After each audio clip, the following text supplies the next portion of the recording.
That will never work. You can't push that. Seriously? Don't. Oh my God, that's other things you can do. That's bad. You probably should find other hobbies. You ever learn how to stop? Stop. Be happy. Quit while you're Don't bother me. I've seen better pictures. Do you really want to and my third grade, give it up.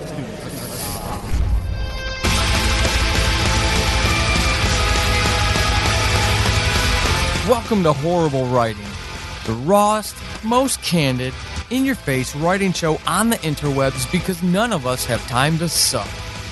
Let's do this.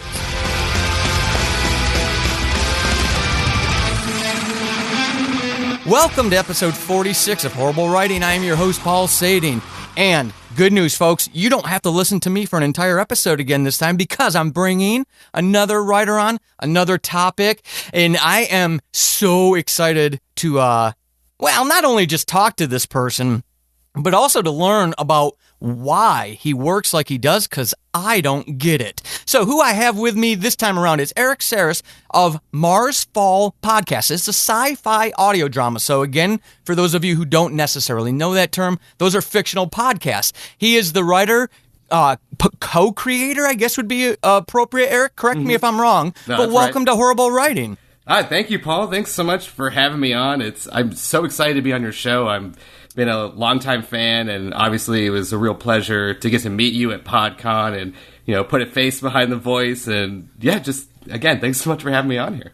Yeah, that was actually kind of cool because you guys, in my purview, had just come around. I'd been seeing you on Twitter for a little bit, didn't know much about you, but getting to meet you all in person at PodCon was pretty darn awesome. It really was. And actually, let me hit the pause button on the interview because Erik just gave me a great idea that I wanted to recommend anyways. As part of this writer community, doing like what Erik and the team at Marsfall did and coming to that conference, if they do it again this December of 2018, all writers, this is my call to action for you. Come on out, meet some audio dramatists.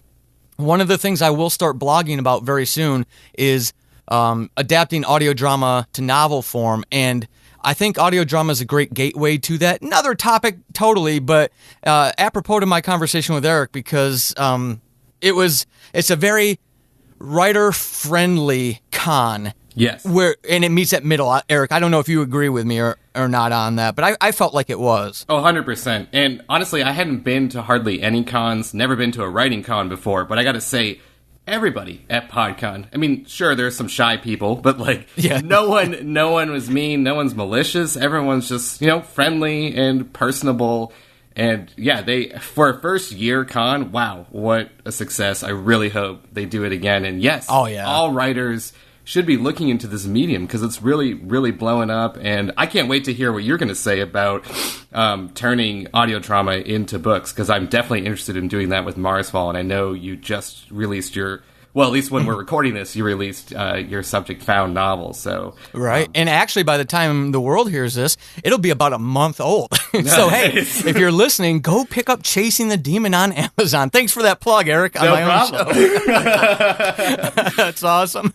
But we're not here to talk about me. We're here to talk about you. And PodCon was actually a great segue to what we're talking about, because I'm amazed you were even able to show up at PodCon now that I've learned what you're all about. Folks, if you have no idea what we're talking about, the topic in this episode is procrastination. And Erik is, again, we are both members of Fate Crafters Network, and we have a lot of private sidebar conversations, so I'm very comfortable picking on him, and he's just a good sport anyways.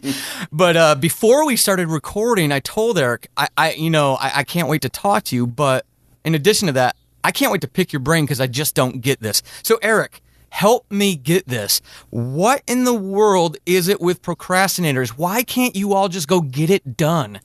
Honestly, Paul, I wish I could give a straight answer on that. But actually, on that note, I didn't, prepare it all for this interview, and actually, I may need to reschedule it because I just can't bring myself to do it live. No, that was a terrible joke. I had to make that joke, and I feel like it had to come up, and if I could do it really awkwardly, maybe people will forgive me. But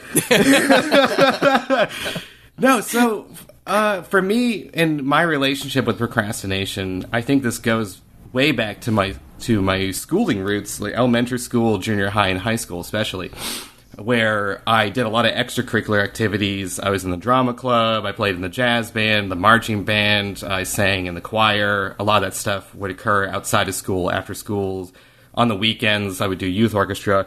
So it would keep me very busy. And, of course, their homework load, and I think this was, when I was in high school, I graduated year 2005. So No Child Left Behind, it just kind of started to come into effect, I think, around that time.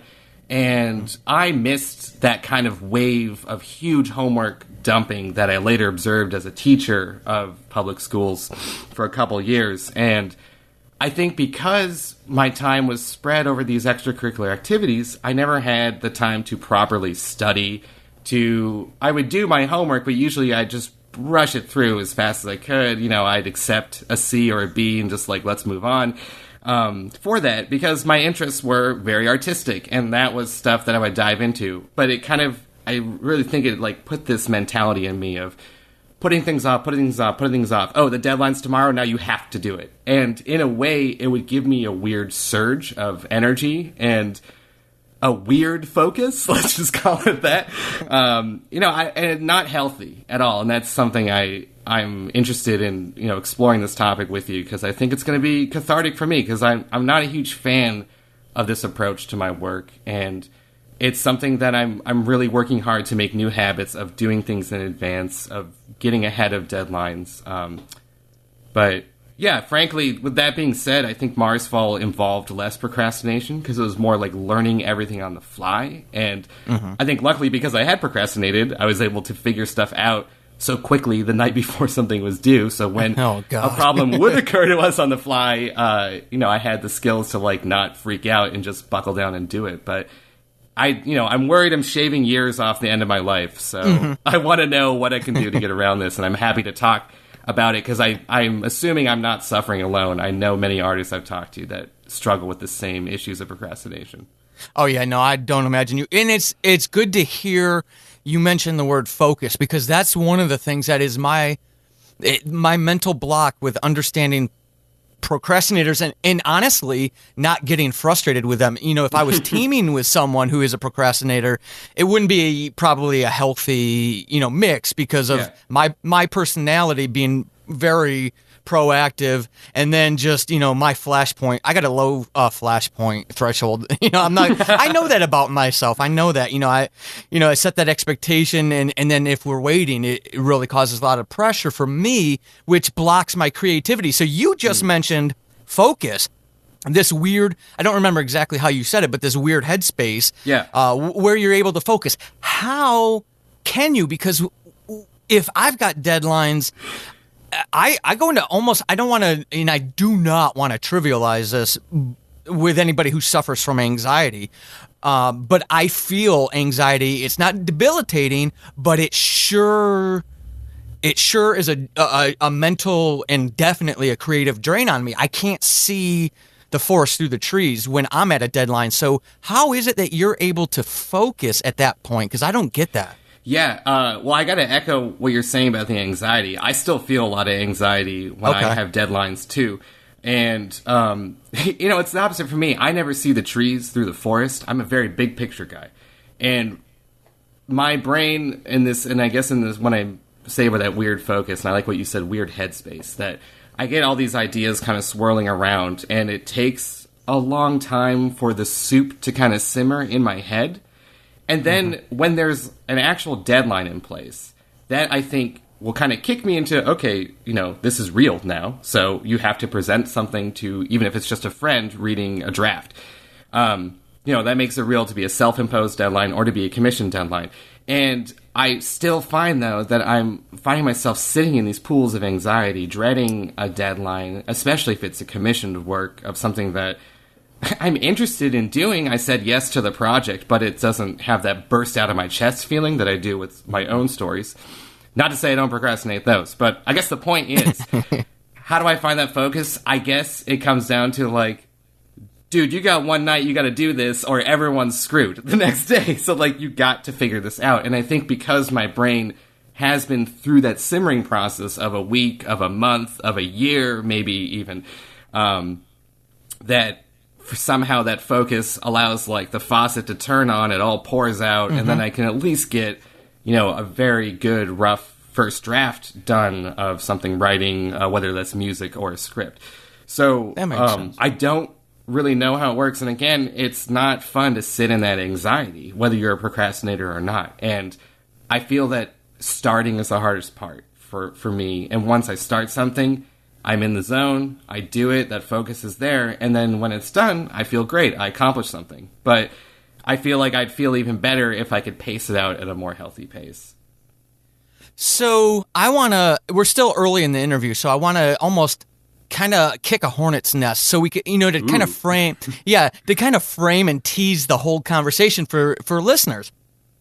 Because going back to your first question response about, even back into grade school, you mentioned something along the lines of, hey, I'm going to go do this thing at the last second, if I get a B or C on it and I keep rocking and rolling. Not your words, my interpretation of your words, but I want to be controversial because I feel safe having this conversation with you.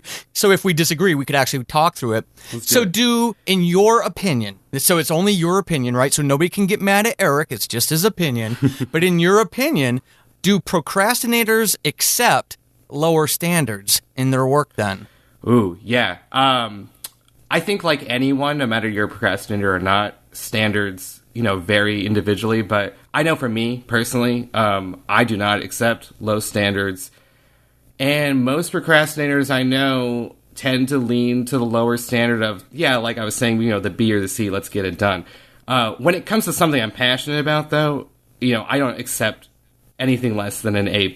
Like, I know when something's good and I really want to dive into it, even though I might put off, like, starting it, as I was saying, I'm not going to... Like, I guess if I had to get a final draft of Marsfall done and, like, the recording session was in a couple days, that would not have been something I sloughed off as much or, would try and churn out a B+ product the night before.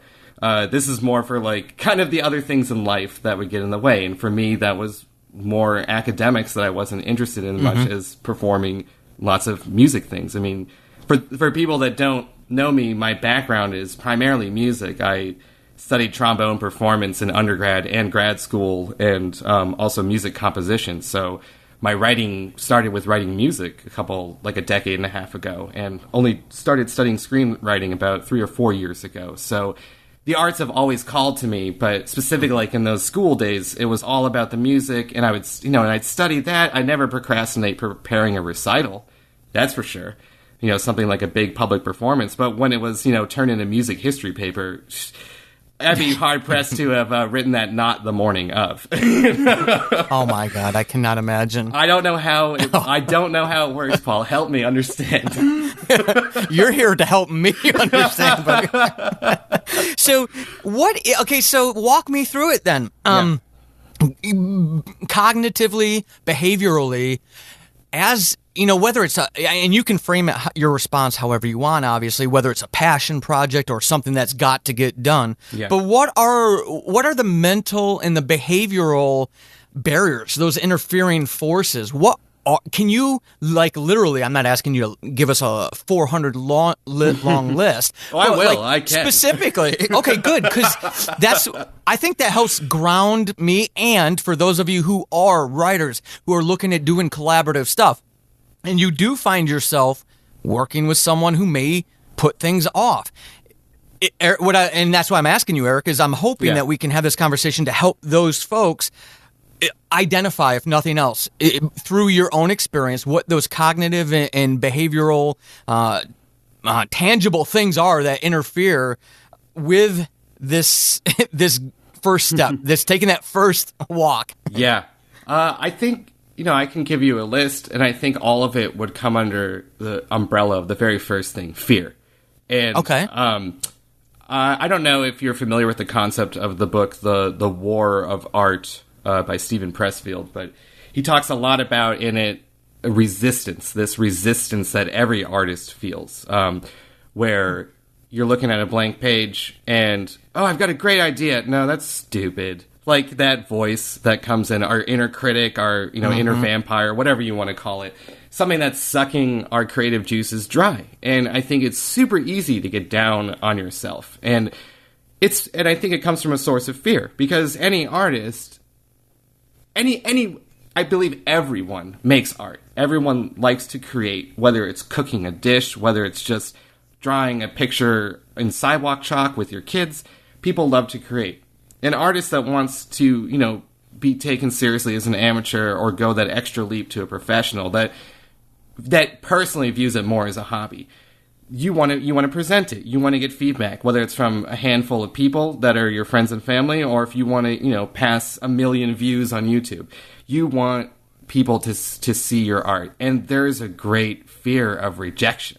No matter how good your product is, you may only think it's that good, and then people are going to shit all over it. And that's scary. That's a very scary thing. So I feel that source of fear for a lot of my creative career would be like, oh, well, you could start this now, or you could play a video game, or you could do some housework. It doesn't always have to be, quote, negative. No, I mean, I love video games. That's a whole nother thing. I don't want to say it's necessarily negative, but doing an hour's worth of housework, that's good. It's something that has to get done. I gotta, organize my bank account and pay my bills. I gotta do my taxes. There's always a reason not to do something, I feel like. And that's what it comes down to me with why I think you have all these seemingly untied events that can influence procrastination, but I think it stems from that source of the fear of, I don't want to do it because there's a chance it could suck. And that chance of it sucking far outweighs any chance of it being amazing, because sucking feels awful. Yeah. So it's just the stupid human brain, right? I think that's where it gets the best of us. It's supposed to be our ally, but it can be our worst enemy. No, and that's really, I love that answer, and that's really, it's really insightful, I feel, and I can totally relate to it. So what I started thinking about while you were saying that was, I mean, anybody listening is going to be able to relate to that. Writers get that inner critic and how cruel it can be. And at the same time, I watch behaviors, right? So I'm a behaviorist by trade, and I watch what people do. That means more to me than what they actually say. So I saw you at PodCon, and I saw that presentation that you all had as a collective, the whole troupe, the whole Marsfall troupe. It was very professionally done. Thank you. So, yeah, no, it was really impressive. I mean, it rivaled, if not exceeded, a lot of the corporate stands. I don't remember, the displays, the vendors. There we go, the corporate vendors. Yeah, the corporate vendors. You guys rivaled them with the way you presented. So for me, I get what you're talking about with the fear. I see what you all pulled off at that conference, which would be scary to put yourself out there. I feel scary to put yourself out there that far to thousands of people who don't know you, and you've got to recognize that nobody knows who we are, right? But then you talk about this fear. So for me, I guess that's what I'm really trying to understand then is how invasive that thinking is for you then, because what I see you doing is really putting yourself out there. And I get what you're saying about the fear being, a resistance. So, but there's something in that wash that's not working for me. No, and you didn't see me the night before when I was, pooping every 5 minutes. There was some fear. Okay. I mean, let's look at that PodCon example. As I mentioned, I did a lot of music training, so even though I'm not an actor, I performed a lot. I perform on my trombone. I perform in chamber music, orchestras. So there's always been in that mentality of a lot of preparation before a public performance. And I think because of that, no matter the degree of preparation I would put in or my group would put in, I always knew that when the performance came, it was time, you do the performance, and the performance ends. All things must end, right? No matter how bad or good it is. So doing that and treating PodCon, I mean, those beautiful posters you saw in the back, we made those 2 days before that thing, because I was oh my God, we need posters. And I was like, hello, wonderful website designer. Do you want to work right now? No. And we get by so much on the kindness of our team, donating their wonderful skills to us. And But on that note, I mean, no joke, the night before, you can ask Sam and my wife Rika, because we were all sharing, an Airbnb, and I was just, like, wringing my hands, I was pacing the room, I was like, what are we gonna do? I had made a whole, like, schedule a few days before of, like, where all three of us had to be, and, that might not sound like procrastination, but I knew we were going to this con for 2 months, and I didn't do the preparation hardcore until a couple weeks leading up to it, which might not sound like, that sounds like, oh, I could do some stuff in a few weeks. But the level of learning everything, preparing it, calling on favors, very, very, very stressful. But when it came to performance time, when, what I'm going to call that, where you saw me out there at the booth, I knew, like, I got to be in the zone. I got to have this focus. I was wiped at the end of each day. But there's something where it's like the fear can't touch me when I'm in a performance. And that's been very weird for me coming to an audio drama where it's not a live performance, but I luckily would feel that same relief as when we would release the episode to the public, and I'd just be like, it's done. Like, at least we can move on to the next crisis. That's a great quote. I think I'm going to meme you on that. Please do. The fear can't touch me when I'm in a performance. I love that. So, for procrastinators, I don't know how they get there, but if you're a writer, I don't know, but I'm urging you, everybody who ever downloads this and listens, whether in 2018 or 2028, listen to what he just said. The fear can't touch me when I'm in a performance. If you can, as a procrastinator, get yourself at that keyboard and that's your performance every single day for 10 minutes or 2 hours or whatever it may be, then the fear can't touch you because you kept going, the theme, or not the theme, the major factor that you talked about, Eric, was, that fear. And here you've just given us a tip, tool, tactic, how to address the very thing that causes the procrastination for you. I think that's awesome. That's like an epiphany, man. Good. I think my advice to everyone is look at where your peak performance is. As a musician and my friends, we all knew we were best when we performed, or we would be best when we were in audition, or we were best when we were locked away in a practice room. And if you can tap into that mentality when you're your best, if you are tanking every public performance you're giving, but like, I don't get it. Like, I just nailed it in my own studio. When you walk out on stage, pretend you're in your own studio. I'm not very good at practicing, and I'm not very good at getting through these first drafts, like dealing with that blank page. But mentally approaching my practice as if I was performing, or mentally approaching that first draft as if it was, even though there's nothing on the page, I'm going to pretend I'm editing to my final draft. Somehow that mentality gives me that little boost. And maybe, I don't know, I'm kind of riffing here, but maybe there is some tie into procrastination for me personally, that like, well, I know I'm always going to peak at the very end, so why should I throw anything into it before? Right. Though I do definitely have a story I'm sure we'll get to later where it did not peak in the end, and I ate my words.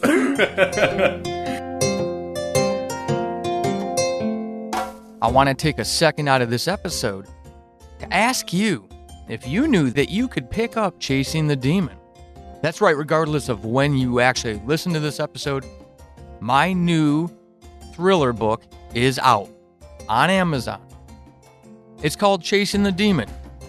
It's an adaptation of the first season of Subject Found podcast.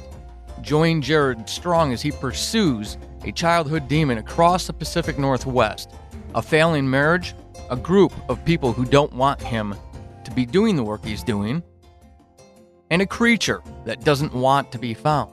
With a new beginning, a new end, and a whole bunch of new story elements in the middle, this is a new story of Jared Strong. Head over to Amazon today. Pick up your copy of Chasing the Demon.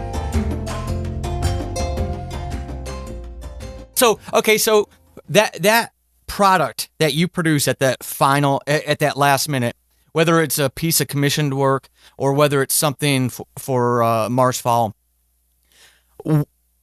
if you had to, throw it on a spectrum from 0 being crap to 10 being, this polished product that you're proud to put out in front of thousands of people with every single episode release, where does How do you rate your last minute stuff on that spectrum? Yeah, well, I mean, so I think this last year and a half with working on Marsfall got me a lot better about avoiding the procrastination. Although now I'm in the middle of, quote, writing season 2. So we could really get into what that means. But, sorry, Paul, could you repeat the question? I just kind of lost. Yeah, no worries. I was basically trying to understand where your last minute work, commissioned or passion, falls on that spectrum from good to Yeah. So with Marsfall being such a big passion project, I personally rated it, 10 on that scale, 10 out of 10. And with, things that I did put off to the last minute, and by that I mean turning in some things months late that were paid work. Okay. I might have been paid that well, but it was paid nonetheless. And just that stuff, sure, the finished product, but it's probably going to be that C or that B, and there are a couple music arrangements I have floating out there that I'm a little disappointed that are floating out there. And I think now looking back, it's a reminder of don't do that again.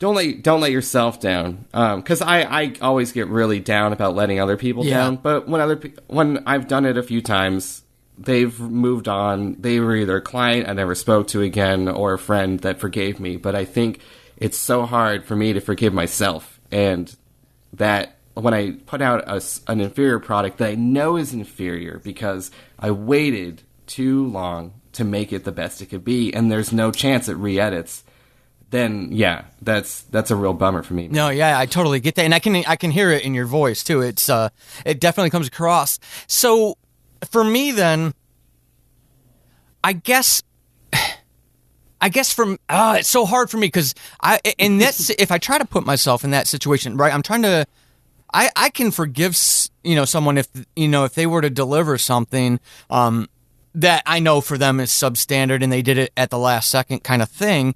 But once bitten, twice shy kind of thing. Has that caused, or whatever you're comfortable sharing, what kind of problems for you has that caused? If you don't mind me asking. No. I mean, that's the point of the show, right? Let's get real. Right. So, yeah, one incident, it was my first ever doing a film score for a short film. And, not like a big thing, but it was someone that the director and writer, she wanted to enter into festivals. And I was like, oh, I want to break into this more, because I mainly arranged for music for regular ensembles, not for a film score. So I was like, cool, this will be tested out. I won't even charge you, blah, blah, blah. And I put it off for a month. Then I met with her and we talked some more, and I was like, great, I'm going to dig into this. And I said that to her face. I was like, I'm digging into this tonight. I'm going to get this to you next week. It's a 5-minute film. Put it off. Another month passes. We're in the new year now, because it was, fall. Now we're in January. And I kind of banged out this rough score maybe 2 or 3 nights, just hardcore at the computer, writing notes, fitting it all up, and gave it to her. And I was so drained, and she came back with some, edits or critiques that she wanted to change for her film, which any, composer knows that is the deal. You got to go with what the director wants. And because I had put it off and it caused all this anxiety, and I was so burnt out at this point, I just bailed. Okay. And to this day, I still feel bad about it, and it really damaged my relationship with this kind of up-and-coming director-writer who is very well-connected in this community that I still have connections with. But, yeah, there was definitely some fallout for that where I think people didn't look at me reliably. And that's the thing that hurts the most, because I know I'm a reliable person when it's something... sounds selfish, but, when it's something that I'm really passionate about. Right.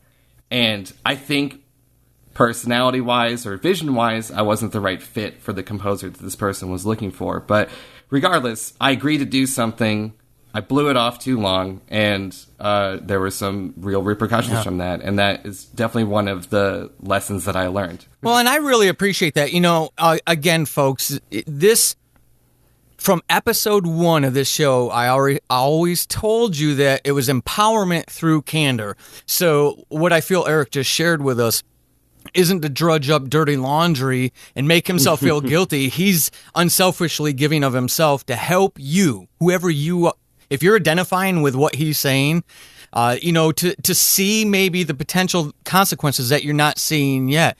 Those sometimes, I'm glad to hear that you still have a relationship with her, and I really, really appreciate you sharing that story. But yeah, that can. Sometimes you get a one-shot failure in this industry, right? Whether it's, in film and audio drama, anything in the creative pursuits, if you don't come through for somebody on something you agreed to, oftentimes it's that one shot and you're done. Especially as a first shot. Yes. Going into something that I hadn't done, and I wanted it for the exposure. Like, I know people are always like, oh, I'll do it for the exposure, and then they probably say no. But, like, I legit wanted the exposure. And, it's just... So what can I ask you this then? No, because I'm just curious. To tie it in with what I've been doing. So I had a couple favors I was going to do for new audio drama writers, i.e. look at their scripts and give them feedback. But I had Chasing the Demon coming out that I had to get ready to get onto Amazon. So I set that expectation. Yes, I can do this. I'm not going to get to it for at least a month. Are you okay with that? And they were both fine. And as a matter of fact, I finished up the last one this morning, which I was grateful for because I was on my computer from 4 o'clock in the afternoon yesterday till 10:30 last night going through the scripts for one of these writers. And I told my wife, I said, I have got to start protecting my time and stop doing so much for other people because I have spent the last couple of weeks doing other people's stuff. Now I'm really behind on some of my own things. So yeah, it's tough. It is tough. So for you, in particular to that situation, I'm sure today you would do something completely different. So I'm asking you really, so maybe you can help other procrastinators who haven't yet lived through this. What is it that stops? Is it something personal specific to you that stopped you from setting that expectation with her that, hey, I'm just not going to be able to do this for a couple months? Or is it something just kind of maybe in general that some folks with a certain mindset share that they don't want to, or they feel like they can't set expectations with folks if you're not going to be able to get to something for a month or 2 months or 3 months, whatever it may be? Sure. I think a little part of that story was expectations. She talked to me loosely about, I'm doing this for fun. It's more... Because, she was starting out, not starting out the same way I was, but early on in her career. And she was like, I was thinking of entering it to some competitions, but she didn't give me a deadline. Okay. And this is something, though, where I didn't have anything going on, Paul. It's not like I was swamped. Right. I worked my money jobs, and I did, my own projects that I wanted to, but it's not like I couldn't have done it, and there was no need for me to be like, hey, I'll get this, I'll do it for you, but I need 2 months to finish my own stuff. So it comes down. All right. I'll be candid. So there was a time, and still is time, that I tend to have an addictive personality, and I love video games, and I love cannabis. And there was a long stretch of a couple years I was not in a very good place for many different reasons, but you can't stop, working, you can't stop creating because you have to keep living. So during that time, I was smoking way too much weed and, playing way too much Civilization video games. Like, in fairness, that's very addicting. So they really are. Especially that game. It is, man. But I'm being honest right now. Like I still partake in both of those pleasures, not to the same degree that I used to, but I am hyper aware of when it is becoming an issue and interfering with my work. And so from that perspective, yes, it's very selfish of me. There was a slight lack of communication, but it's not like she came to me 2 months later and was like, where is it? Like, that never happened. It was always like, hey, how's it going? Oh, hey, I'll have something to show you next week. Hey, how's it going? Oh, yeah, this week's been crazy because I've been high. Like, that's not, something that you would say, but that was the truth. And that makes it so, okay, so help me help people like me, the proactive people then. Those of us who bang our heads against the wall because of people like you, Erik, you evil people. So is it okay if I need something from you and you agree to do it? How do you feel if after the fact you found out that I gave you a deadline that wasn't necessarily an honest deadline? I said I needed it in 2 months when I actually needed it in 4 months. Are you okay with that? Oh, yeah, okay. I don't care. I mean, I think that's safe. If you love an artist, but they're a procrastinator. I mean, I hear this. I don't know if it's true, but I think Shakespeare never hit a deadline, but they get away with it. It's Shakespeare. Yeah. So, not saying that myself or any other procrastinators are at that level, but I think if you love working with an artist, and from then on, I've really only worked with artists that I know very well. I've only taken a few kind of commissions from other people that I don't know, but for any collaboration, I know who I'm working with, and I think that's totally fair. I personally would not be blindsided by it if someone told me they needed something and then I found out that really the final deadline for everyone else is a few months later. Because if I hit it early, all the better for them. Right. If I do come in late, they're not screwed. But the same token, too, is I think as a go-getter like you, I mean, someone that really, wants to stick to the schedule, can juggle a lot of projects, and relies on their team to hit things when they hit, do you really want to be babysitting procrastinators so much? And I am sure there are people that know of my skills that may not have asked me to do something because of this, and that's something that I'll forever have to live with. But no. As the procrastinator, I would not be offended. I'd be like, that was really smart. That's awesome. Here's a treat for you. Now you have it in advance. I hope everyone else is good. But on that end, too, I mean, I would love that deadline because then that gives, I think deadlines also, too, and this happens a lot with music scoring, too, is that's one of the final things to go into the final mix of any multimedia project. And when you have that, you don't really have time to make edits and stuff. So if you're a creator that that you get the most out of a product when you can listen to that, quote, final product for a few weeks, set your deadlines in advance and then set your release deadlines a little later so that if you want to tweak something, that gives your artist the time and make that upfront about them too. Like, here's the deadline for when it's due. There may be edits. So, I hope that's cool with you. But also, don't make anything insane. Don't have them rewrite the whole thing. That's a great, again, another tip, tool, and tactic to help each other out. And I honestly did want to ask that because I honestly, genuinely am curious about the reaction from the other side because, again, I don't stand on that side. And I would be, I try to put myself in their headspace, how they would feel. So you kind of hinted at collaboration, and I wanted to actually get into that a little more deeply with Marsfall. Sure. So again, listeners, Marsfall is a wonderful sci-fi audio drama. The entire first season is out already as of our recording in the spring of 2018. So you can already go binge on that, and I'm going to give Erik a chance to talk about his work, his upcoming work, towards the end of the interview, but I wanted to kind of focus on that. And you can add in any other collaborative stories that you have. This one I just know the best with you. So when it comes to you and collaborating with other people on passion projects or whatever it may be, what are some of the unique challenges for you of being part of a collaborative process? Yeah, so I think you have to find a good rhythm. And that goes without saying, but almost. I know there's some people that are just like, we'll just figure it out. Like, first of all, don't do that. If you want to collaborate, you need to be a bit of a planner, or you have to have people that know how to work with you and that you know how to work with. Marsfall is a success, as I'm one of 3 co-creators. For people that haven't listened to the show, myself and my 2 best friends, Dan and Sam, the 3 of us are equal across the board co-creators. It doesn't matter the workload each of us puts in. We agree that this is our baby. So we all have equal stakes in the final product. And I think that's key, is that when you're collaborating, everyone needs to have equal stakes in that final product out there that you're going to release.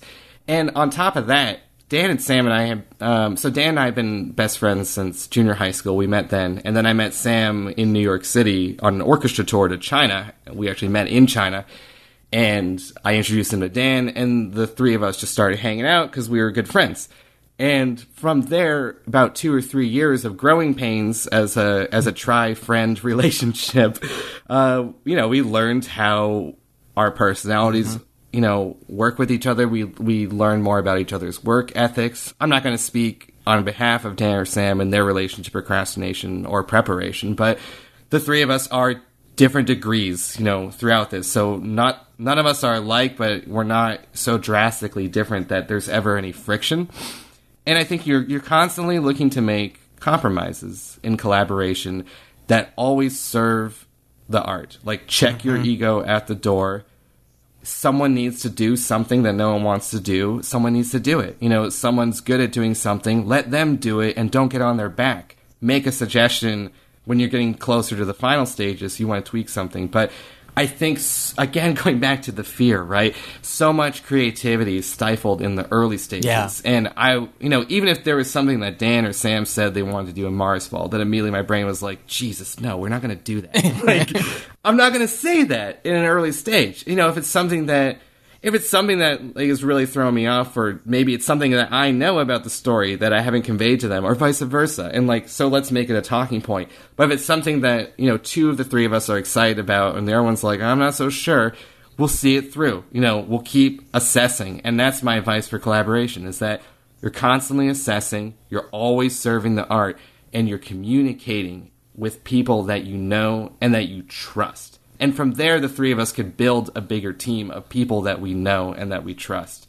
And just know who you're working with and how they work, and you should be fine. That's a great comment. What type you are. Yeah, no, that's a great comment. So what kind of benefits to you as a person? So yeah, you got your team, but you've got, like you said, serving this art. So now you are a cog in the machine that serves the art, but you're still a human being. So as a procrastinator, as a creative procrastinator, this collaborative dynamic, how has that served you as a human, a procrastinating human? How has that served you beneficially? Well, certainly making deadlines when they're self-imposed are great, but if it's truly self-imposed, if you blow it off, your only consequence is just going to be your stomach eating yourself, which I don't recommend doing often. But when you're collaborating and you set a deadline for the project, you got accountability buddies. You got people that are watching your back. That's the biggest thing. And for all us writers out there, it's a solo vehicle, man. Like we're writers. We're in our mental zone. We're in our physical zone, where that's the corner of a living room with 4 other roommates, or your own office or studio. It's an insular product, and because of that, we got to reach out, because life inspires stories. Reading books is great, but life is what inspires stories. And one thing I loved from this writing class I took many years ago was that we did these things called writing dates. And it's a fairly common thing, I think now several people are recommending, but find a friend, if they're in person, go to the coffee shop, put a timer on for 30 minutes, and write your own thing in your own book. Let them write their own thing in their own book. Take 2 minutes after, again, put the timer on, let someone talk for 2 minutes, or you only talk for 2 minutes, and then switch, and talk about what you did, talk about what you like about what you did, and then set the timer again for another 30 minutes and get back into the writing. You can also do this over Skype or FaceTime. I feel that having the video on mute of a phone of someone that you're friends with just sitting there and watching them write, and they can always look over and seeing you write, it's a great way to beat this issue of procrastination. That's a good idea. Because it's making these little dates that are set in stone, and I'm not going to blow off as much as I want to a half an hour before the FaceTime to do a writing date. I'm not going to blow it off because it's not fair to that other person. That is such a great tip. It really is. Great. I mean, I've found it to be very successful. That being said, I have blown off a few. I've been blown off a few times. I've never felt slighted by being blown off, and I hope the few people I bailed on haven't. But because we're always recurring with those people, it's not like, oh, I blew them off once and I never saw them again. It was like, oh, so, I kind of, messed up this week, and I'm sorry, I just can't mentally be there right now. But I found that, the few times that I've mentally been like, I can't do this, it's like, just shut up and do it. Like, as soon as you start writing, and just do it for the timer, something's going to happen, and you no longer have a blank page. And when you get past no longer having a blank page, confidence should be surging, hopefully. That's great. See, and you kind of, Eric, you're already changing in the middle of an episode, because my next question was going to be about, the tip tool tactic to balancing the procrastination and the proactivity in a team. So this is in a collaborative process. So see, you're already changing. So... See, it's because I waited till the last second to really, I didn't prepare. I'm just going with the flow. See, folks, it always comes back around. Well, don't say always. So what kind of, I know you kind of shared that other story. So about the scoring for us, I don't know how comfortable you are sharing anything out of Marsfall, or if you've got permission from Sam or Dan to talk about anything. But there are going to be fans of Marsfall who are going to follow this. We're going to talk about it in Fake Crafters. You're going to talk about it on your accounts. I'll talk about it on mine. So we know that audio drama fans are going to come and check this out because they just consume everything audio drama. So again, whatever you're comfortable sharing with, but because it's a really tight-knit community. Has there been a awkward experience with Marsfall that maybe could tie back to you procrastinating on something that you had to deliver to the team? No, I've been perfect with that team. Really? It's really on the other two guys. What's Sam's phone number again? Oh my gosh, no. Yeah, I mean, I feel like all three of us have had little things come up. For me, for procrastinating, there was, when we were doing the 8th episode, the finale, we had our self-imposed deadlines of we needed to have the final draft done so we could give it to our actors. Because now we have a safety net with Dan and Sam and I, but when we start involving the mixers, start involving the actors, I don't want to screw with them. They're donating their time. Let's not, mince words. They're essentially donating their time and their skills to make this great product. So I'm working on the Chapter 8, and it's that blank page syndrome where I'm hitting that fear every day and just can't get over that hurdle. And I'm like, well, just, maybe, it'll come, or like, I don't know. It's all that like weird simmering in the head. And, the deadline comes between the three of us, and a week passes. Another week passes. It's now a month past the deadline we'd had for that episode, and we're now only a few weeks away from recording. So, like, now it's a real thing. Like, we said we were going to get the actors the final drafts in a few days, and we don't even have a first draft of the finale. And that was really... I mean, Dan is a co-writer, but, you should have him on to talk about the opposite of it, because he worked a full-time job and got his master's degree in education while also co-writing and co-creating Marsfall and voicing one of the biggest characters on it. So I should be hitting him up for advice. But it was a time where, like, I knew Dan was so stretched, so thin, it felt way more on me to get this episode done rather than, like, have Dan. Because, like, at those stages, Dan really makes the script sparkle with the writing, where I can just vomit everything onto the page and we can get the structure down. So he can't really do anything until I get going, and because I was holding back. So yes, it was awkward. Luckily, they were very kind. Our actors won't know until, I guess, July 2018 that this whole event happened. We won't tell anybody. Yeah, right. Yeah. No, but I mean, it's funny because all things considered, I think Marsfall was incredibly successful, in all of our like trials. We passed them all with flying colors, and any crises we were able to handle. And again, I'm just so grateful for the collaboration, because at some point in this process, all three of us had the talk with one of the other three of us, and that was like, I know you're overwhelmed. I know you've got shit going on, but get your shit together because we need this now. And when that's coming from a best friend and a place of love, of extreme intense love, let's call it.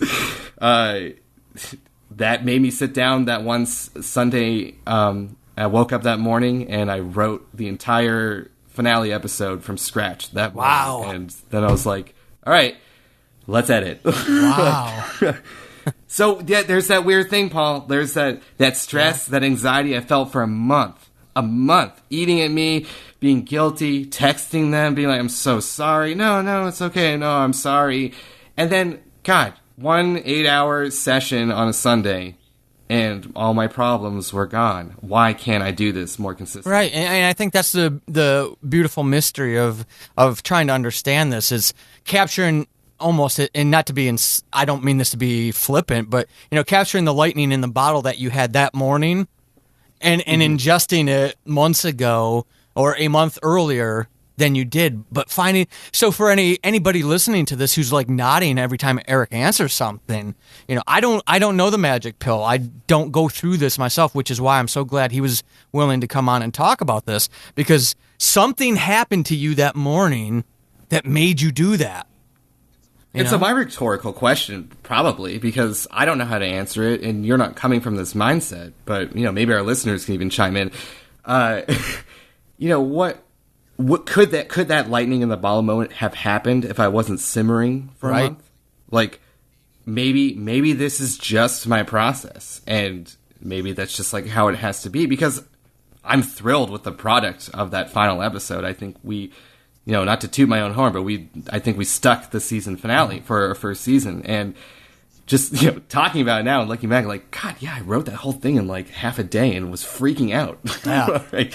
So did it need that freak out? Did it need that build up to push me over the ledge? And then as I'm screaming, falling off a cliff, grab every rock I can and hope that it sticks. No, I think that's a great rhetorical to throw out there. And, actually, we will do that. I'll make sure that I put that in our, in the show note releases. And I'd love to know what people have to offer on it, even if it's just, commiseration stories, because we can all share a cyber beer together. No, exactly. I completely agree. Because it's interesting. And the way my brain goes is, that's a great rhetorical. And, maybe I shouldn't say anything. I'm not going to say anything. We'll see what the community has to say, and then I'll offer my opinion to that, because I don't want to bias anybody. So I've got one more question before we talk about something horrible that's happened to you, and some more horrible stuff. I know. I was just thinking that as I was looking at my notes. Makes me feel really good, Paul. You're really just stretching this. I love being the host of this show, to bring people on and make them feel uncomfortable, and as if creatives don't have enough demons to deal with all the time. Right. Well, we got to chase those demons down. Right? Oh, I like that. Yeah, there we go. It's all about chasing the demon. This is why I brought him on. He's really good with this. So this one, hey, you brought us into Fake Crafters, man. I owe you. Well, it's hey, I'm glad we've got a richer family because of you guys, for sure. So I'm gonna give you the last question before we get to your horrible writing experience is going to be an easy one. At the beginning, I said I wanted to kind of kick a hornet's nest and put you in a position, take a position and defend it. So let's end the formal interview part of this with the same kind of premise. I'm going to throw something at you, ask you to take a position, and then defend it. Because I'm just that nice of a host. So procrastinators, should they be the people who change? Yes or no? Why? Ooh, wow, that's a heck of a question. That's so unfair of a question. No. I mean, it's legit. So, yeah, I think I've changed for sure over the last decade. I've changed since leaving undergrad, and I've learned that procrastinating is a means to an end. It is not a lifestyle, and I challenge any procrastinator, especially those listening to me, like shaking their heads, really look deep in you and ask, is this the healthiest? Mm-hmm. Is this the most proactive way for me to approach my creation? Because for me, yeah, I know it works, but I want to save that as a back pocket. In a pinch, I got a problem, and I want to use these skills that I've developed of how to churn out something fast and good. But that's what we should be focusing on. It's like we've learned this skill through a very difficult rite of passage of procrastinating so much that we were forced to use it and cultivate it. I mean, I really, as I said, I started writing words instead of music only 3 or 4 years ago, and I want to turn this skill into something that I should be just churning out more creative work, as opposed to procrastinating this one large project I'm working on, which I know will eventually all churn out, and it'll be great. People are going to listen and like it. I could be doing more. Talking to the guy who has 5 shows. This is 5 fictional shows, and this is the 6th show. But I greatly admire the people like you that can do that, and I think there is in the heart of every procrastinator the ability to take that leap and take these skills and look at why you're procrastinating. See the things that you're doing when you procrastinate, and maybe examine how that connects to the fear. Like me going into my safe cocoon of smoking some dope and playing a video game, that's consequence free, and it's not me bearing my soul on the page. It's me racking up points and zoning out. It's a safe place. There's nothing wrong with safe places. We all need our safe places. We need our recharge places. But if we're fully charged and we're just going to this comfort zone, it's not going to be as rewarding as creating. Because every procrastinator knows that when you create something that's awesome, nothing tops that feeling, and certainly not the anxiety of procrastinating. No, that's a perfect way to wrap up this part of the interview, because you hit on exactly what I have been feeling all along as I thought about us having this conversation, was that if you can do it at the 11th hour, you could do it at the first hour and even do more. And I didn't want to taint our conversation by saying that early on, and you kind of said it in your own words there, and whatever that magic pill is, and about empowering people to create more of what they want, like you said, for that fulfillment. When you put that thing out there and that feeling and just chasing that feeling, man, it's the best thing in the world. And know yourself. Like maybe there's only one amazing story in you that you really want to tell, but then tell that story today. Yeah. Get it out there, share it, and you're going to feel so good just sharing it, even if only a few people are into it. But by doing that, you never know what gate might open and what other stories may be behind that. Exactly. Now, it's right on, Erik. I love that. So, and that uplifting note, let's talk about your horrible writing experience. So, if you're a first-time listener, every time I have a guest writer come on, I ask them, obviously, the title of the podcast is called Horrible Writing. It's a self-effacing, light-hearted jab at myself, because I don't take myself that seriously, because no matter what I do, if I sell one copy of Chasing the Demon, or if I'm the reincarnation of Stephen King, it doesn't matter. The sun's still going to come up the day after I die, kind of thing. That's kind of how I look at life, and it helps me keep everything in balance. I bring writers on, and I expose them to the same kind of mentality, fairly or unfairly, and I ask them, to share a horrible writing experience. Now, it can be anything that they feel comfortable sharing, but you as a listener, you're listening to this episode for a reason. You're listening to this podcast for a reason. And again, it's all about empowerment through candor. So there is a point to me asking them to share these, and it's not to pick on them or laugh at their misfortune. It's to show you that regardless of what Erik's about to share with us, he still has a podcast out there with tons, and a lot. I'm not going to share what I believe it is, because I know you've shared that information before, Erik, but writers, you would love to have the kind of attention that Marsfall has, and that's the point. Whatever he's about to say, he still has accomplished this awesome thing. So, Erik, share your horrible writing experience with us. All right. Well, thank you for prefacing that, too, because I do think that's super important. No matter how horrible of a day, of a year, of whatever experience you have, you can always move forward. So with that in mind, I'd like to share a story that I don't think many people know. And if people do know the story, very few of them know, I think, this side of the story. So as I've mentioned countless times in just this show, I primarily studied music, and there's a reason that I started writing screenplay stuff 4 years ago, aside from getting inspired to really do a story that I couldn't see in any other way but a TV series. But my music career sustained a serious blow, I think, because of a writing experience. So this university, University of Scranton, Pennsylvania, lovely music program down there run by Cheryl Boga. She is a real treat, tough as nails, awesome director. And she had partnered with Manhattan School of Music because she knew the director there, and that's where I was doing my graduate studies. And every year, or every other year, they the University of Scranton funded a commission to bring in a new composer to write a full-length, like we're talking a 25-minute piece for chorus and brass ensemble. So the MSM, Manhattan School of Music brass players would come down and they would play with the Scranton Choir.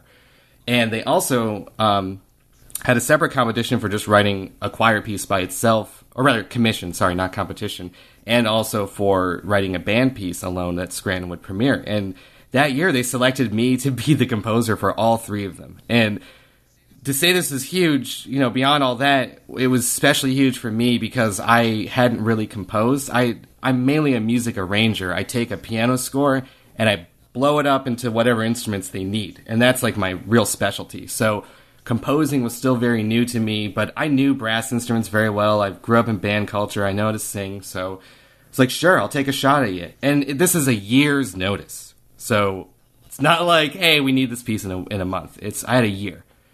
So I don't think about it until, 6-8 months. I don't know, whatever. Whenever they contacted me again is when I thought about it. And this is a sizable commission. It's to date the biggest commission I've ever received. So, not something that you should be sloughing off. And the money was appropriate to the work that was required. So I started thinking about it, and I came up with an idea, something that I was passionate about. I wanted to write a cantata about Columbus's second journey to the Americas and the encounters with Native Americans based on this book called A Short Destruction of the Indies. And it was written by a monk that came over with Columbus. It doesn't matter. The point is, this is a very compelling story that really inspired me and caught my attention, so I was excited to set it to music. And I legit had a lot of stuff kind of going on. This is my year after graduating, so I'd started, a part-time job in the workforce. I was still helping out at the school as a graduate assistant, basically for an ensemble. So my plate was full, but not, overwhelming. And I didn't really start working on this piece until maybe a few weeks before it was due. And this is different earlier when I was talking about that story with a 5-minute film. We're talking about a 25-minute piece with a lot of different components. So the equivalent of, writing probably an hour-long audio drama or something, because you got to do, I had lyrics and I had music, all this stuff. So I waited too long, and the fear kept getting the best of me, and the deadline passed, and I didn't hear anything. And that almost worried me more than anything else, because, no news can't really be good news.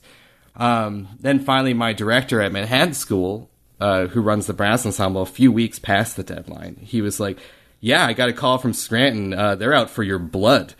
And that, man, those words will forever be etched in my brain. The shit hit the fan for me. And so I had really buckled down over that stretch and almost killed myself writing this thing every hour, because it just took so much out of me, because I didn't want to settle for an inferior product, and I felt bad. I was like, now I'm late. I can't give them something crappy.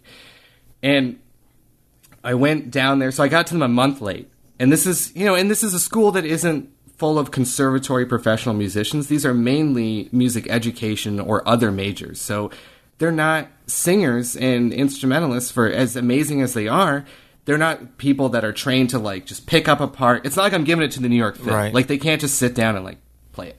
So they're preparing it. They're working their asses off. And this also featured my friend Dan, the aforementioned Dan, narrating on the piece. So the two of us went down for the rehearsals before the premiere. And first of all, it's this kind of backhanded compliment, which in retrospect was kind of amusing, but they made their own ukulele version of my piece that was just called the fucking Spaniards, and it was just them just making a ukulele tune about the Spanish slaughtering the Native Americans, because not only am I giving them this difficult piece, it's got a very heavy topic. Right. And they didn't have time to prepare. So I conducted the concert, and we had to make a lot of kind of adjustments and tweaks within the piece. Nothing awful and nothing that I was upset about, because we had to do what we could. And the performance went well. The audience received it well, especially for the heavy topic of it. Which is why on the surface, I think this, doesn't look as horrible. But the experience I had throughout that, and where this was should have been a huge springboard for the rest of my career as a composer. I mean, it's a big honor. A lot of people that have had this have gone on to be amazing professional composers or musicians in general. And I dropped the ball, not only on this piece that I told the story about, but also the other two pieces, the choir piece and the band piece. Both were a month late. And that whole experience for me, I didn't burn any bridges per se with that university. I'm still friendly with the director there, but I really, pardon my language, I fucked them over. And they were uncomfortable with the performance. They didn't have the best time that they could have. They did their damnedest and they worked hard, but everyone got that anxiety that I did. And I was paid to do a job, and I didn't do that job on time, and it caused other people to suffer. And because of that, it kind of contributed a little bit to my spiral of that not good time in my life where I was abusing cannabis and I was, kind of holed up in my room. And I didn't really have any other work that whole year for creative stuff, for writing music and things. And because of that, it never was a springboard for me. And it's hard. It's really painful because I have so many people from that community still. To this day, I just did a small piece for a former teacher of mine, and he's like, "Thank you so much. How's the playing going? How's the composing?" And I'm so far now in another world. It was almost it was almost like I had to cut this other world out of my life because I just had felt like I'd failed so much. Right. And it still haunts me. I'm still very sensitive about the topic when it comes up of I don't hear you playing much anymore because of this old world. But on the flip side, I'm really excited about my screenwriting career, and I think that's the good thing that came out of this, because we wouldn't be where we are if everything that happened to us hadn't happened. And maybe there is a parallel universe out there where there's Erik Saras, the great composer, or there's probably 1,000 other universes where I'm dead. So it's not. The point is to look at the life you have, and because of that incident, it maybe really gave me that push to get into screenwriting, because this TV show idea I have, started as an opera, so it came from that music world, but then it pushed me to learn TV, and because of that incident also, only a few things since then, very small projects that were probably not even paid, was I a little bit late on, and we're talking a week. But since then, boy, have I been just good about, either saying no to things, not piling them on, or if I said yes and then realized within a week that it was overwhelming, giving, notice immediately that I couldn't do it. But never again am I going to let something like that impact so many other artists. And to none the wiser. I mean, like I said, the audience liked it. I should be looking at this as a thrilling achievement, and I still consider it a great honor. And as I said, the biggest commission I've ever received to date. But it's always going to be tainted with this is kind of the moment I can pinpoint where my music career really took a major stumble, and because of other positive factors, has not recovered to that level. But good news is I'm happy now. Yeah. Paul, and it was a tough experience, but I'm here now. Well, and I think there's a lot that listeners can take away from that too. I argue the fact that you don't celebrate it as that achievement, and those are bad words to choose for what you just said, but the fact that you still feel how you feel about it shows the responsibility, the accountability. For someone like me on the proactive side of things, I think what you just taught us is a clear message that sometimes we don't ascribe to procrastinators. Sometimes we see them as selfish, self-centered, and apathetic. And what you just took us through is very much the complete opposite of that. That you do, even all this time later, you still feel bad about putting those folks in that position for not delivering like you said. And again, that helps. I feel that's why we have these real conversations on this show. That helps not only other procrastinators go, oh man, I don't want to do that to somebody. I need to do whatever I need to do. But I feel you also just help people on my side of the fence go, okay, so it's not all about them after all. They do, they do feel these things, and it does register and it does mark them. And not that that's a good thing and we celebrate, oh yay, they feel like yeah, in your face. Yeah. Totally. No, but it's on that humanistic level. It's, one of those things that it does. It makes you feel more empathy for someone who does procrastinate, especially to that degree. And then on top of it, you said something about, the experiences making us who we are. And I think for everybody listening, that's an important thing. We are our experiences. So who you are today is because of everything that happened to you before. And if you look at what Erik's doing, again, he's doing some great stuff with a team. They're enriching lives. I see the noise on social media, not as often as I used to, because I stay off of social media a lot more than I used to. But it's still out there, and they're still enriching people's lives, thousands and thousands of people with every single release of their show. So again, he's been through that. He's here. He's enriching lives, and he's going to continue to. So let's talk about that stuff, Erik. First, before we do, I want to thank you for sharing that story and sharing so raw. I mean, that's the stuff that really gets people's attention. We don't come in and just kind of sugarcoat things. We had these real conversations. Good, I want to help. Yeah. I mean, I hope this can help other people. And again, be true to yourself, because I think a lot of procrastinators feel this way. Mm-hmm. I mean, we're all suffering artists one way or the other, and I think we all feel that guilt when we let other people down. But, also, if you know someone that's a serial procrastinator who doesn't seem to care at all, then they might just not be someone worth yeah, no, exactly. That's the thing I feared, was that, I don't want to give off that impression. Mm-hmm. And that, I think, can make it even hurt even more when you are a dedicated artist, but you just have a problem. Yeah. No, I think you have I know you have served the community well today. So speaking of serving the community, talk about Marsfall. And whatever you're comfortable sharing, what's to come out of you and your team in the future? Yeah, so, I mentioned earlier we are unofficially, working on Season 2. We have a Patreon goal right now of $200 per month is when we will officially, be releasing mini episodes. And we have a $500 goal of getting to, Season 2 production because, frankly, our production costs are higher than a lot of other audio dramas because of the recording studio that we use. And I got to plug Sonic Union, this studio in New York City.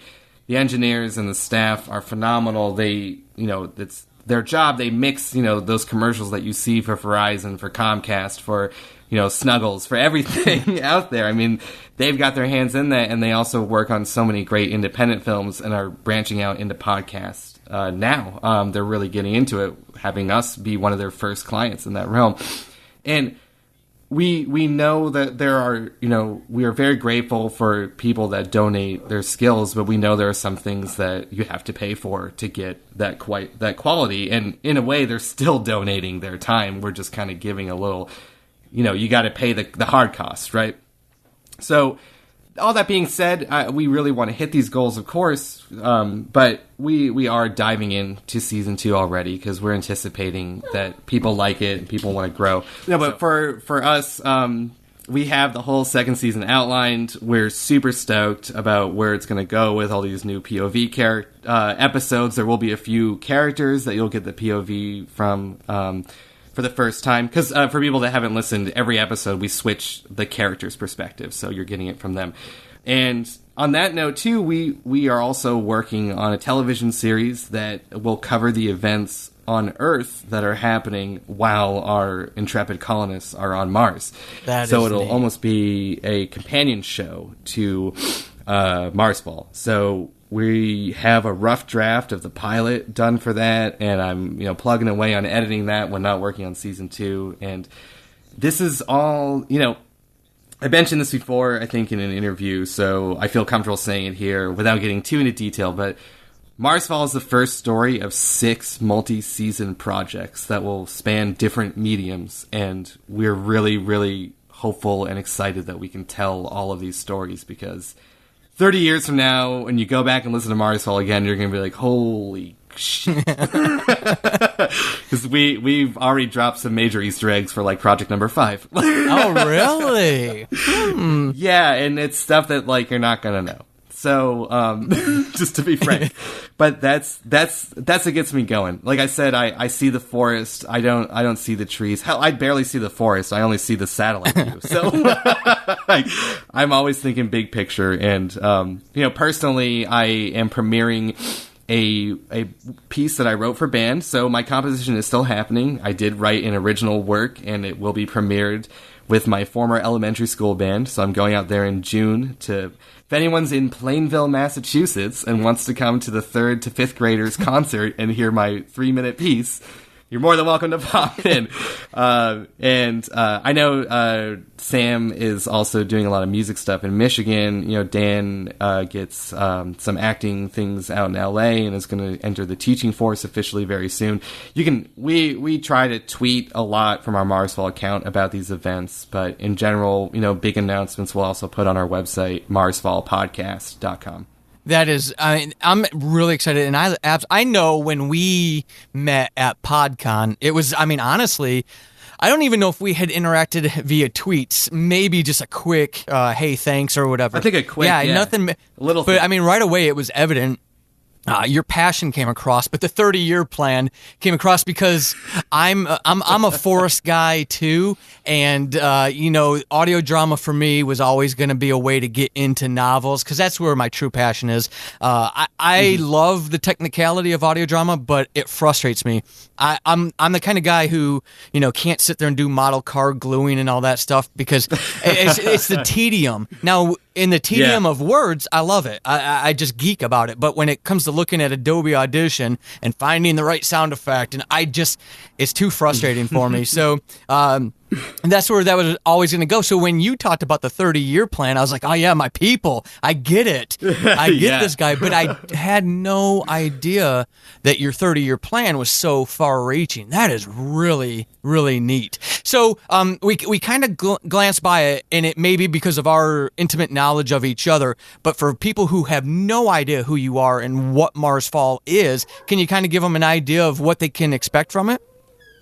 Oh, totally. So we are a fully scripted science fiction podcast, as Paul mentioned earlier, and we're following some of the first colonists to go to Mars 30 years in the future. So we're following the stories of the High Commander and the Artificial Intelligence Unit, Andy, and the other people in that colony. There's a kind of smart mouth mechanic, there's a military director, and she's like a total badass, and we have a Shinto priest that's there, and a doctor. And the main thing that we wanted to showcase is that with this being 30 years in the future, we want to address a lot of sci-fi tropes that have been around forever, but give them a flair for the 21st century. And I don't mean these far-flung things as much as I love The Expanse. That's 200 years in the future. It's kind of a little hard to relate to. We want something that people will relate to. So we're addressing problems today through the lens of 30 years from now, which is not far off at all when it comes to things as futuristic as, biomechanical enhancements to a person or like the development of artificial intelligence. But also we, especially in season 2, we're really diving into, geopolitical, cyber warfare, racial tensions, and,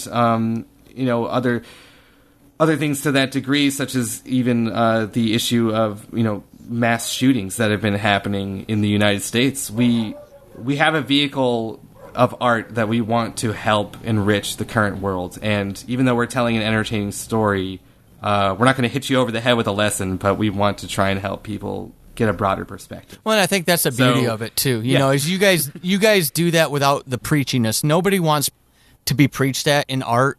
And it takes a talented writer to be able to convey a message without doing the bam bam club over the head kind of thing. You have to be careful, and you guys do well with that. So yeah, listeners, definitely. Well, you don't want to read our first drafts. That's the key right there. I have a book, or I've got a fantasy book. It's a high fantasy book. It's the first book alone was 330,000 words, so it's a massive epic fantasy. Woo. Yeah, and it was when I was going through my own phase of falling out of religious belief, and so when I go back in it, you can see my personal journey.